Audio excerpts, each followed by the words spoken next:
Well, good morning, ladies and gentlemen, and welcome to Grumman Pilots YouTube channel, directly supporting the Grumman Pilots Association. In terms of hand riveters, we're looking here at the D100-Mil-1. It's a military-grade Cherry Max pop riveter. If you've ever tried to do a Cherry Max rivet, which is a structural rivet, with a hand riveter, it takes a while, and when it finally goes, it collapses, and you will wear your hand out and nothing flap. Well, this is a much nicer tool for doing that. These are available on eBay for about $179, $175. All depends on who you buy from. This is a complete manual set for all the different size Cherry Max rivets, as well as a fully illustrated parts manual.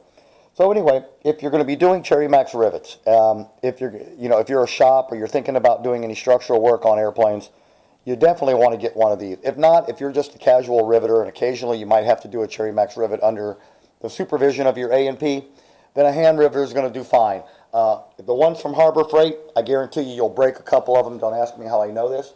So we hope you find this information informative. Thanks for watching, and have a good day flying your Grumman.